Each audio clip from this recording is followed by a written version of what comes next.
All right, Steeler fans, welcome back. It is time for the All Betz Are Off segment. You know what that is every Friday in the second half of the Let's Ride podcast. Joining me as always, Jeremy Betz. What's up, Jeremy? How's it going?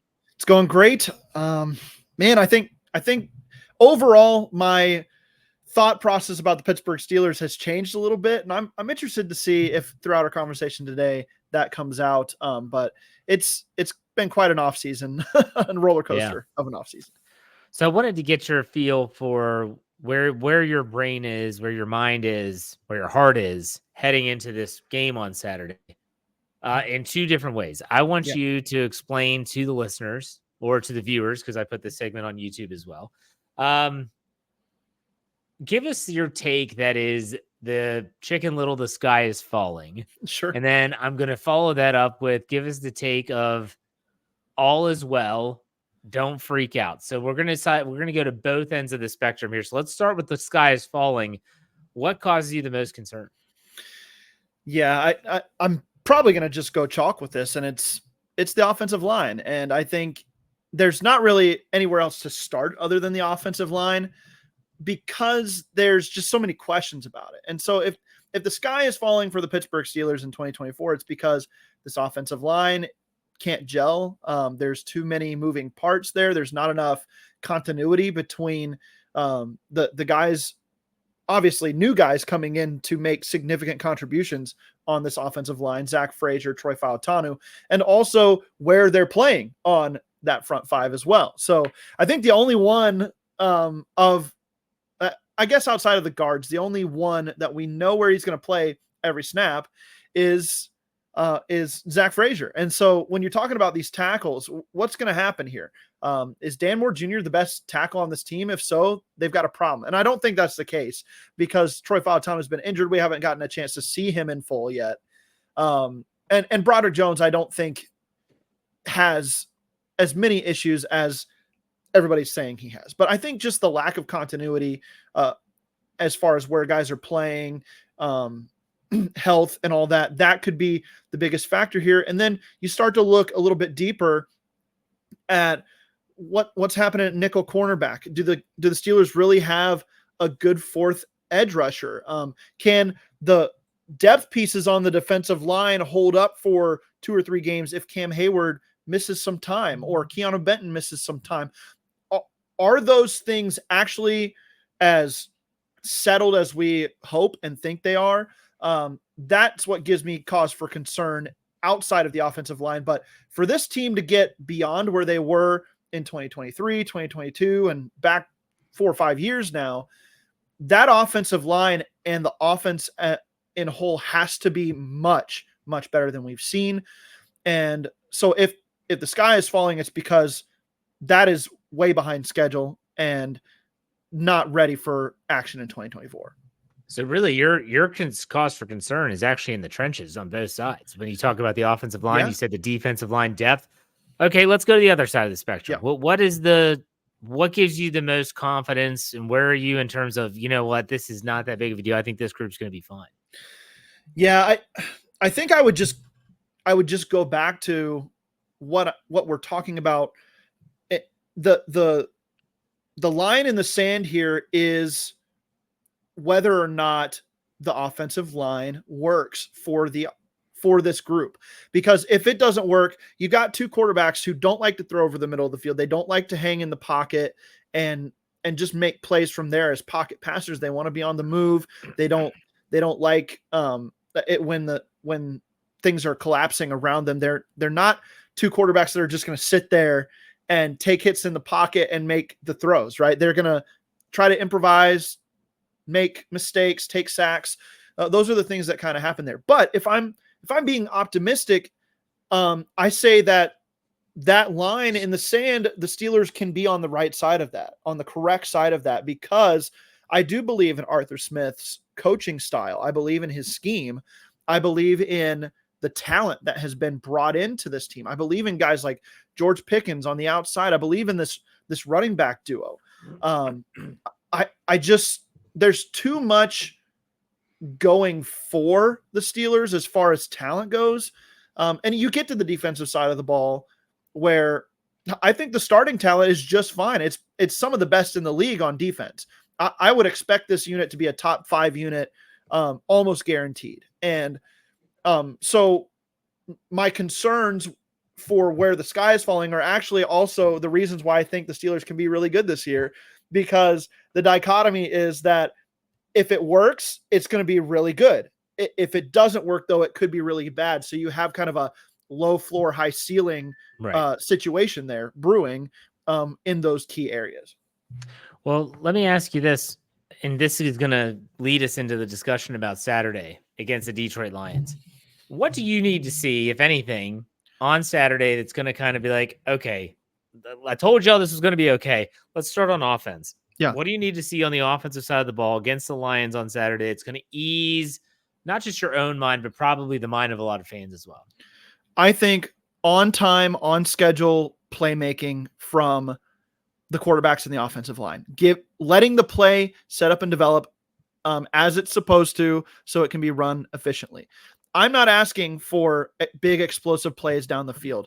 I'm not even necessarily asking for touchdown drives from the starting offense. I just want to be able to see the scheme of the offense and the design on that side of the ball actually play itself out and actually be executed to a degree where it makes me comfortable that we're moving in the right direction.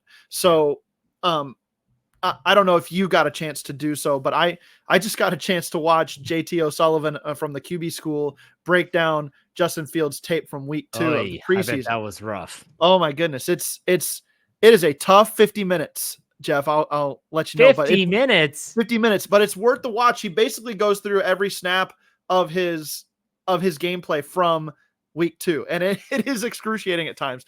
But what the hell is he? What is he nitpicking here? I'm curious. As a side. So it's 100% that Justin Fields in that game did not operate the offense on time as it's designed. He was scared to let go of the ball over the middle of the field. All the things that we've had concerns about popping up again. And you got to sit back and say, okay, well, it wasn't starters on the field. Maybe he doesn't trust these receivers. Maybe he doesn't trust that offensive line group ahead of him. But those were the guys on the field, and you got to be able to make plays with who's on the field. So it was a little concerning for me there. So that's why I say, even for Russell Wilson, these quarterbacks just taking the play design and reading it and executing it. If your first read's not there, getting to your second read without panicking, without leaving the pocket too early, let's just do this on time, on schedule, and see if we can run an offense that way. It's been too long since we've been able to see that from Pittsburgh. Yeah, I go back to, I had Derek Bell on my podcast. This was in the offseason. This is probably right after they got Russell Wilson, before Justin Fields. And he talked about how with Arthur Smith, when you look at Ryan Tannehill, who's the best quarterback that he ever coached in terms of the productivity of the offense.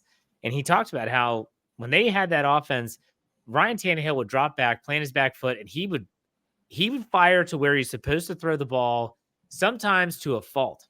Yeah. He just trusted everything was going to be where it's supposed to be. And if it was a 5-step drop plant and you're hitting the tight end over the middle, it was 5-step drop, boom, and he's just chucking that thing. And you do see that hesitation. You saw it with Russell Wilson, but you really see it with Justin Fields. It's almost like they don't trust it. And I often wonder, is this coming from Mike Tomlin? Yeah. Kenny Pickett was the same way. He was scared to let it rip. And so it's like, are they being told, look, don't turn it over. Don't turn it over. Don't turn it over. So what does the quarterback do? I'm going to avoid the middle of the field because that's where the danger is. That's where all the, you got all the mess there. So I don't know. That's interesting that you brought that up. But let's go to the defensive side. What do you want to see on the defense? Just real quick, to go back to what you were talking about before I hit there. I think that there's been a lot of playing not to lose in Pittsburgh. And I think what we want to see as fans is let's just play to win. Let's do something to win a game at some point. So that's just my final thought there on the offense. On the defensive side, man, I want to see it buttoned up a little bit against the run. I think the Bills got a little too many open holes against the second team defensive line. And then I want to see guys, I want to see somebody really lock down this nickel position.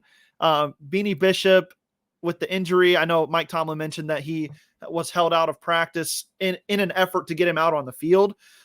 So I just want to see him get in there and look really good and alleviate some of my concerns there. And, guys like Darius Rush, he's played well. He's also gotten lucky a couple times. If you watch the film, I want him to be a little stickier, a little more consistent, and less reliant on his makeup speed and his length to get him out of a jam, as opposed to just being technically sound on the perimeter. I don't have a lot of concerns at safety. I don't have a lot of concerns with the starting duo at corner, but these backup guys, Corey Trice and everybody else, I really want to see them kind of take ownership of their role and their ability to make this team better because they're there, not just a guys that you hope don't have to hit the field because of injury or something like that.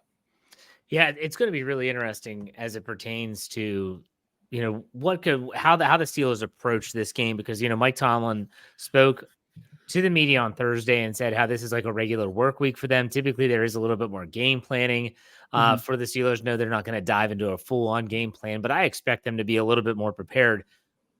You watch back the Bills game. Maybe I'm a crazy conspiracy theorist, and I'm a sucker for conspiracy theorists, for theories, I should say. Sure. Am I nuts to think that it looked like the Bills had game plan for that performance and the Steelers were just taking it as a week 2? Did you see it the way I did? Because my gosh, I was watching, I was like, this looks like a team that practiced against the Steelers, used the film, because they're filming that practice. Used the film and said, let's put a plan in place for the game on Saturday. And the Steelers were like, look, we're just going to go out and try some stuff. Yeah. That's what it looked like to me. I don't know. Am I alone? You're not, actually. And I thought, especially defensively, and you would take that as probably par for the course for a Sean McDermott team. He's a defensive-minded guy. That's his side of the ball, much like Mike Tomlin, honestly. But they disguised coverages. There were guys dropping from cover 2 looks and then dropping back into it. There were guys rotating coverages at the snap. It was interesting to watch because it did seem like they were more overly prepared for the Steelers specifically than the Steelers were for the Bills. And when you actually go back and look at the play calls by Arthur Smith in this game, it was extremely vanilla. It was all the generic concepts as far as routes go. There were a lot of repetition in the play calls for the running game, just out of different alignments, if you will. But yeah, it was very limited as far as the playbook goes for the Steelers on that side of the ball. And I thought the defense showed out just fine. I have very few concerns on that side of the ball, but if the Steelers want to really take a step forward and be a contender in the AFC North, I know they at least want to do that, and then be a Super Bowl contender, playoff contender to win a game. That offense has to pick up and kind of meet the defense at least halfway, because they haven't been close the last few years. Well, and Mike Tomlin and Russell Wilson, when he spoke to the media this week, said the same thing. Yeah. And that's they have been having some really good practices, the offense that is. And it just hasn't converged and conveyed into in-game, in-stadium performances. So Mike Tomlin said it on Thursday. Russell Wilson said it on Wednesday. He's like, hey, like we're having some really good practice. We know we're close. We just got to get over that hurdle. So some people might say that's a bunch of BS and they're just trying to save face. That's fine. I get it. Yeah. But ultimately, we'll see what they can do on Saturday. Are there any players that you're really interested to watch for on Saturday at 1:00? Well, I mentioned Beanie Bishop. I'm going to keep talking about this wide receiver 2 group. I would love to see Van Jefferson play a lot in this game and like be a true leading receiver in this game, if you will. So of the backup guys, to George Pickens, kind of establish himself as the top option, at least make the Steelers feel good about wide receiver 3 if they do make a move somewhere, or maybe alleviate concerns where if we don't land Brandon Ayuk, if we can't trade for another young piece. A lot of people talking about John Mechie from the Texans. I've mentioned Romeo Doubs from Green Bay, who kind of feels like the odd man out over there. That's actually in an article I just wrote for the Steel Curtain Network. There's guys out there where if you're Omar Khan and you're sitting there going, man, I really don't know what we're going to do at wide receiver, If Van Jefferson makes you feel better about his role on the team, then I think that can clear up some of the indecisiveness about what you're doing, trying to bring in other talent. So Van Jefferson, obviously the quarterbacks, but man, I want to see if Zach Frazier can keep up the pace that he's on in the preseason. He looks really good, Jeff. He looks like the best blocking offensive lineman on the field when he's on the field. And that would include the starters right now. In my opinion, he's playing confident. He's playing like an experienced guy there. And I'm really excited for him to continue to show his stuff and maybe be a Creed Humphrey type player for the Steelers in year one. Hey, I'm going to direct everyone to Coach KT Smith's breakdown of his game, Zach Frazier's game in week 2. It's on our YouTube channel right now. Go check it out. It's really, really well done. Let's finish this up before we get to the nugget, the fantasy nugget of the week. Next time we talk, there's going to be a lot of stuff that has happened in terms of roster cut down and stuff like that. Let's do over under on trades Omar Khan makes prior to cut down, because they're already starting. Like, trades are already happening. This is what happens when people don't want to wait. They don't want to wait until a player that they think might get released is going to get released. So they'll ship a day 3 pick, a future pick, to get someone that they covet. Steelers have done this as well. So how many trades, either way, sending players away or acquiring players, how many trades do you think they'll make? We'll set the line at 1.5, over or under. So when you asked me this several weeks ago before preseason started, I took the under on that, right? And we're so far into the preseason now that you'd think it'd be strange for me to take the over. I'm taking the over actually at this point. and I'm gonna just ride with my article that I wrote, because I did an article, 4 moves the Steelers should make. That's going to be live today, this morning at 8 a.m. Okay, great. So check that out if you haven't. But those 2 of the moves were a trade for a player and a trade away of a player. So I'm going to take those 2 moves and I'm going to stick by what I think the Steelers should do with this prediction. I think the Steelers do add a player, probably at wide receiver. I think if they want a nickel corner, there's plenty of those guys on the free agent market that they could go get. I think they're just waiting to see what they've got, right? They want to see what Beanie Bishop looks like, what all these guys look like, to sift through that before they add through free agency. But I would not be shocked if they decide to trade away an asset at some point for draft capital. They've given up some draft capital. They'll probably do so again if they have to get a wide receiver. I wouldn't be surprised. I don't want to give away the players, so read the article. But I wouldn't be surprised if a player's on the move for the Steelers as well. So I'll take the over. All right. What's your fantasy nugget of the week? So I just wanted to actually just kind of point people to the Draft Dynasty podcast for this upcoming week.